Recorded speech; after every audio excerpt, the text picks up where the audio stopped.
তোমাকে আমি কংগ্রাচুলেট করতে এসেছি জি বাংলার পরিবারে। আবার ওয়েলকাম।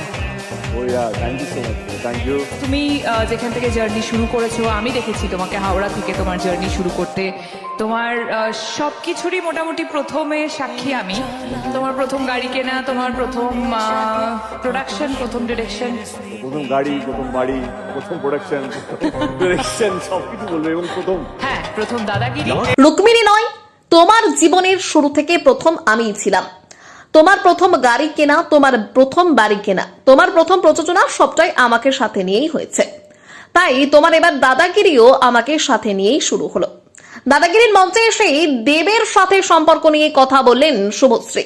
শুভশ্রীর কথা শুনে দেব মুচকি হেসে বলল, হ্যাঁ, আমার প্রথম গাড়ি বাড়ি এমনকি দাদাগিরি সবকিছুতেই প্রথম তোমাকে পাশে পেয়েছি।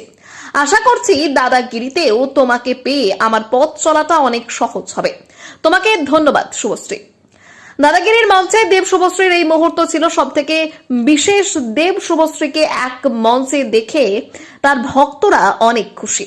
বিশেষ করে দেবের জীবনের প্রথম শুভশ্রী এবং তার জীবনে যত ভালো কিছু ঘটেছে সব কিছুতেই পাশে পেয়েছে শুভশ্রীকে। এই কথা শুনে হতবাক সকলেই। অভিমান ভেঙে তারা যে আবার একসঙ্গে হয়েছে তার প্রমাণ যেন মিলল দাদাগিরির মঞ্চে। এমনকি দাদাগিরির মঞ্চে দেব শুভশ্রীকে একসঙ্গে নাচতেও দেখা গিয়েছে। তো আজকের দাদাগিরিতে দেব শুভশ্রীকে একসঙ্গে দেখে আপনাদের কেমন লাগলো কমেন্টে জানাতে অবশ্যই ভুলবেন না। রুক্মিণীকে না নিয়ে শুভশ্রীকে নিয়ে দাদাগিরি শুরু করলেন দেব। দাদাগিরির মঞ্চে দেব শুভশ্রীর মাখো